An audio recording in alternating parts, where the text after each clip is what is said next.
तो आज हम देखने वाले हैं मॉडिफाइड प्रॉक्टर टेस्ट के बारे में, जिसको हम मॉडिफाइड प्रॉक्टर कॉम्पैक्शन टेस्ट भी बोलते हैं।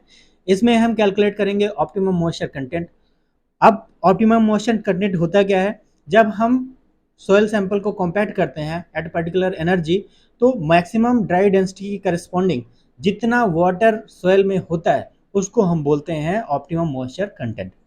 ठीक है, तो इसके लिए हम क्या करते हैं, अगर हमारी सॉइल ग्रैनुलर है तो और सबसे पहले हम चेक करेंगे कि हमारी सॉइल कैसी है, वो ग्रैनुलर है या फिर सैंडी है, मतलब कि फाइन पार्टिकल उसमें है या फिर उसमें जो है कि कोर्सर पार्टिकल ज़्यादा है। तो उसके लिए हम क्या करेंगे, अराउंड 5 kg सैंपल ले लो, उसको हम सीव करेंगे 20 mm से, 20 mm सीव से और 4.75 mm सीव से। अगर 4.75 mm पे, पहले तो ये होना चाहिए कि 20 mm सीव पे रिटेंड नहीं होना चाहिए, और 4.75 पे जो रिटेंड हुआ उसका हम वेट कैलकुलेट करेंगे। तो टोटल सॉइल सैंपल के वेट के करस्पॉन्डिंग कितना पोर्शन हमारा 4.75 पे रिटेंड कर रहा है। अगर वो 20% से कम है तो इसका मतलब हम ये कहेंगे कि हमारे जो भी सॉइल सैंपल है उसमें फाइनल पार्टिकल ज़्यादा है और कोर्सर पार्टिकल कम है। लेकिन अगर 20% से ज़्यादा हो गया, जैसे कि अभी हमने देखा कि इस सॉइल सैंपल में 38.04 समथिंग था, ये 20% से ज़्यादा हुआ, तो सॉइल हमारी कैसी है? ग्रेनुलर सॉइल है। इसमें हम मोल्ड कौन सा यूज करने वाले हैं? 15 सेंटीमीटर डाई का, जिसका वॉल्यूम है 2250 सीसी। ठीक है, अगर हमारा फाइनर सॉइल होती तो हम कौन सा मोल्ड यूज करने वाले होते? हमारा 10 सेंटीमीटर डाई का, जिसका वॉल्यूम होता है 1000, मतलब 1000 सीसी। ठीक है, तो अब हमने ये डिसाइड सॉइल कैसी है, अब हम मोल्ड प्रिपेयर करेंगे। तो एक मोल्ड को प्रिपेयर करने में अराउंड 6 kg का सैंपल हम लेंगे। अब 6 kg सैंपल लेंगे, इसमें हम मॉइस्चर कंटेंट को ऐड करेंगे, मतलब कि पानी ऐड करेंगे। कितना पानी ऐड करते हैं कि अप्रॉक्स 4% हम पानी पहुंच जाए। ठीक है, 4% हमारा पानी पहुंच जाए। तो अब हमने इसमें देखा कि 150 ग्राम हमने पानी इसमें ऐड किया। अब पानी ऐड किया, फिर उसके बाद हम इसको प्रॉपर वे में मिक्स करेंगे। मिक्स करने के बाद हम इसको 5 पार्ट में डिवाइड कर लेंगे। ठीक है, 5 पार्ट्स में डिवाइड कर लेंगे, क्योंकि हमको क्या करना रहता है मॉडिफाइड प्रॉक्टर टेस्ट में, हमको 5 लेयर में कॉम्पैक्शन करना होता है। 5 लेयर में 56 ब्लोज। ठीक है, ईच लेयर में हर लेयर में हमको 56 ब्लो देना होता है हैमर के। ठीक है, अब हैमर के बारे में हम थोड़ा बता देते हैं। जो हम मॉडिफाइड प्रॉक्टर टेस्ट में यूज करें उसका वेट होता है 4.89 kg। ठीक है, और जो इसका हाइट ऑफ फॉल होता है वो होता है 45 सेंटीमीटर। तो फिर इसको हम क्या करेंगे कि 5 लेयर में हमने सैंपल को डिवाइड कर लिया था, हर लेयर में हम 56 ब्लोज देंगे।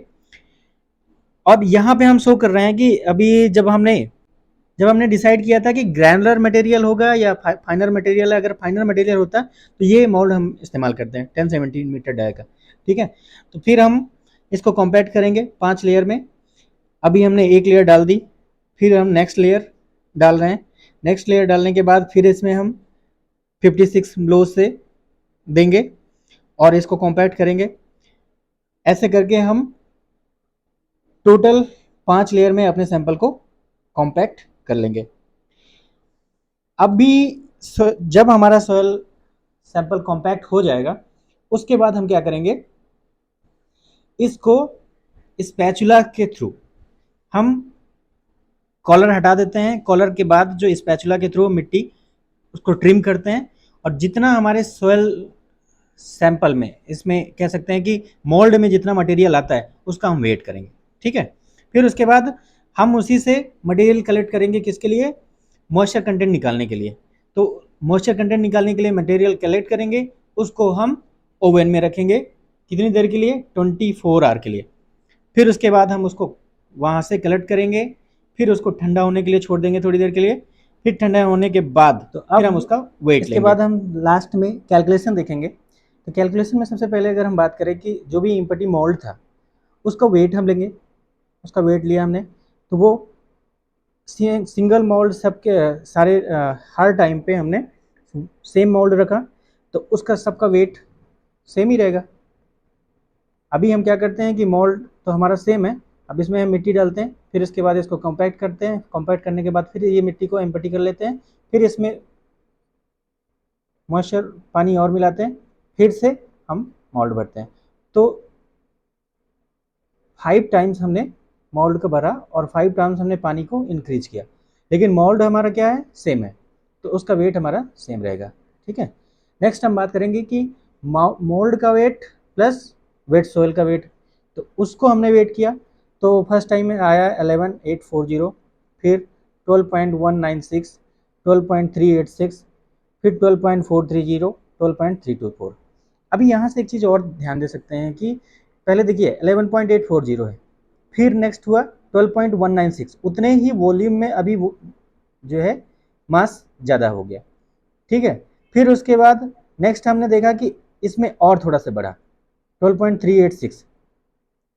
ठीक है, अभी नेक्स्ट हम देखेंगे कि थोड़ा सा और बढ़ेगा 12.430, 12.430, लेकिन अभी हमारा क्या हुआ, घटना स्टार्ट हो गया 12.324, 12.324। तो यहाँ से हम कह सकते हैं कि हमारी डेंसिटी इस पॉइंट तक बढ़ रही है, फिर उसके बाद हमारी डेंसिटी घटना स्टार्ट हो जाती है। अभी इस केस में क्या हुआ, पहले केस में थोड़ा ड्राई था सैंपल, ड्राई रहेगा तो दो एग्रीगेट के बीच में फ्रिक्शन जनरेट होगा या दो पार्टिकल्स के बीच में फ्रिक्शन जनरेट होगा, जिसकी वजह से अगर इस पर कॉम्पैक्शन एनर्जी देंगे फिर भी ये प्रॉपर वे में बैठ नहीं पाएगा, थोड़ा बहुत वॉल्यूम एयर का बीच में रह जाएगा। लेकिन जैसे जैसे हम इस पानी इसमें ऐड करते हैं तो इन्हीं दो पार्टिकल के बीच में जो फ्रिक्शन था वो फ्रिक्शन क्या होगा, पानी की वजह से क्या हो जाएगा, स्लिपरी सरफेस बन जाएगा। स्लिपरी सरफेस बन जाएगा तो ये पार्टिकल फिसल के स्लिप होके वो जो भी वॉइड्स था उसके बीच में सेटल हो जाएंगे, तो डेंसिटी हमारी बढ़ जाएगी। लेकिन अगर फर्दर हम इंक्रीज करते हैं, देखिए जैसे लास्ट वाले में अगर हम बात करें तो जब हम और पानी ऐड करेंगे तो फिर क्या होगा, दो पार्टिकल के बीच में स्पेस बढ़ने लगता है, तो फिर वॉल्यूम हमारा बढ़ने लगता है और मास हमारा घट जाएगा। क्लियर है ये चीज। फिर हम देखेंगे नेक्स्ट हम देखेंगे mass of the wait soil. अब वेट सॉइल का मास कैसे निकालेंगे, वेट सॉइल का मास निकालने के लिए हम कह सकते हैं कि इस वाले से 11840 से 6756 घटा देंगे तो हमारा निकल आएगा वेट सॉइल का मास। और हमको मोल्ड का वॉल्यूम पता है, वॉल्यूम हमारा कितना है 2050। कैसे निकल के आता है, उसका जो डाया था 15 सेंटीमीटर था, डाया उसका 15 सेंटीमीटर था, हाइट अराउंड निकलेगी 12.73। तो इसका जब वॉल्यूम निकालेंगे तो वो 2250 के, ये स्टैंडर्ड वॉल्यूम भी होता है और निकालेंगे भी तो इतना मिल जाता है 2250। अब हमको डेंसिटी अगर फाइंड करनी है, बल्क डेंसिटी, तो बल्क डेंसिटी का फॉर्मूला क्या होता है, gamma equal to mass upon volume. तो मास हमको पता है 5084 डिवाइड बाई 2250 कर देंगे तो हमारी यहाँ पे बल्क डेंसिटी निकल के आ जाएगी 2.26। ठीक है, 2.26 हमें बल्क डेंसिटी निकल गई। अब हमको चाहिए क्या, ड्राई डेंसिटी। ये हमको मेन एम हमारा है ड्राई डेंसिटी का। अब ड्राई डेंसिटी के लिए हम क्या करेंगे, हमको चाहिए मॉइस्चर कंटेंट। तो हमने जब सैंपल में पानी मिलाया था और कॉम्पैक्ट किया था, उसके बाद उससे हमने सैंपल कलेक्ट कर लिया था कंटेनर नंबर 41 में, तो उसका वेट हमने देखा था, जो मास ऑफ कंटेनर कितना है 8.13, कंटेनर का वेट प्लस वेट सॉइल का वेट हमने देखा 67.64। अब उसको ओवन में रख दिया, ओवन में रखने के बाद जब वो सैंपल हमारा ड्राई हो गया तब हमने उसका वेट देखा तो कितना हुआ 64.71। इसमें क्या है, ड्राई सॉइल का मास प्लस कंटेनर का मास। अगर हम 67.64 से 64.71 घटा देंगे तो हमको क्या निकल आएगा, वेट ऑफ वाटर। अब वेट ऑफ वाटर निकल आएगा, ठीक है, और ड्राई वेट कितना हो जाएगा 64.71 माइनस 8.13, ये हमारा हो जाएगा ड्राई वेट। तो weight of water upon dry weight अगर हम कर देंगे सॉइल का ड्राई वेट कर देंगे तो हमें क्या मिल जाएगा, मॉइस्चर कंटेंट W की वैल्यू मिल जाएगी, निकाल के देख सकते हैं आप लोग 5.18 आएगी। हमें वाटर कंटेंट की वैल्यू मिल गई। अब हमको चाहिए ड्राई डेंसिटी। तो ड्राई डेंसिटी का फॉर्मूला होता है gamma D equal to gamma bulk divide by 1 plus W। अब यहाँ से इस फार्मूला को लगाते हुए अगर हम यूज करेंगे तो 2.149 हमारी ड्राई डेंसिटी। वैसे इस सैंपल के लिए, इस सैंपल के लिए, इस सैंपल के लिए, इस सैंपल के लिए हमको ड्राई डेंसिटी की वैल्यू मिल जाएगी। और ये हमारी हो गई मॉइस्चर कंटेंट की वैल्यू। ठीक है, ये हमारी हो गई मॉइस्चर कंटेंट की वैल्यू। अब इन दोनों वैल्यू को अगर हम यूज करते हुए ग्राफ प्लॉट करते हैं तो ये ग्राफ हमको मिलता है। ठीक है, ये हमें ग्राफ मिला। अब इस ग्राफ से हम देख सकते हैं कि जो हमारी मैक्सिमम डेंसिटी निकल के आएगी वो कहीं यहाँ पे निकल के आ रही है। ठीक है, उसकी वैल्यू कितनी होगी 2.325। तो इस सैंपल की, इस सॉइल सैंपल की हमें अगर एमएमडी पूछे तो एमएमडी किसको यूज करते हुए, हमने कहा था कि सैंपल में पर्टिकुलर एनर्जी के करस्पॉन्डिंग अगर हम एनर्जी चेंज करेंगे तो एमएमडी भी चेंज हो जाएगा और वाटर कंटेंट जो ऑप्टिमम मॉइस्चर कंटेंट है वो भी चेंज हो जाएगा। ठीक है, तो मॉडिफाइड प्रॉक्टर टेस्ट के करस्पॉन्डिंग, मॉडिफाइड प्रॉक्टर टेस्ट के करस्पॉन्डिंग अगर एमएमडी की वैल्यू की बात करें तो 2.325 आया और उसके करस्पॉन्डिंग अगर ओएमसी की बात करें तो 8.50 आएगा। ठीक है, अगर यहीं पे एनर्जी अगर हम बढ़ा देते हैं तो हमें क्या है कि वैल्यू कुछ, ग्राफ हमारा कैसा मिल जाता, ग्राफ हमारा मिलता कुछ ऐसा। ठीक है, ओएमसी हमारा घट जाता और हो सकता था कि एमडीडी जो है हमारा बढ़ जाता है। यहाँ पे हमने क्या किया कि एनर्जी हम ज़्यादा ले रहे हैं। अगर यहीं पे स्टैंडर्ड वाले का इस्तेमाल करेंगे, स्टैंडर्ड का इस्तेमाल करेंगे तो कुछ हमारा ग्राफ लगभग ऐसे मिलेगा।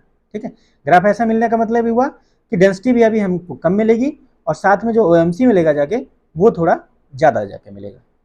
ये क्या है कि जैसे जैसे हम एनर्जी बढ़ाते हैं तो हमारी एमडीडी की वैल्यू तो बढ़ जाती है लेकिन ओएमसी की वैल्यू कम हो जाती है, और जैसे जैसे एनर्जी घटाते हैं उस केस में ओएमसी की वैल्यू बढ़ जाती है और एमडीडी की वैल्यू घट जाती है। ठीक है, आई होप ये कैलकुलेशन आपको समझ में आया होगा। फिर हम अभी यहाँ से हमारा कंक्लूजन निकल आया कि मैक्सिमम ड्राई डेंसिटी कितनी होगी इस सॉइल के लिए और ऑप्टिमम मॉइस्चर कंटेंट कितना होगा। ठीक है।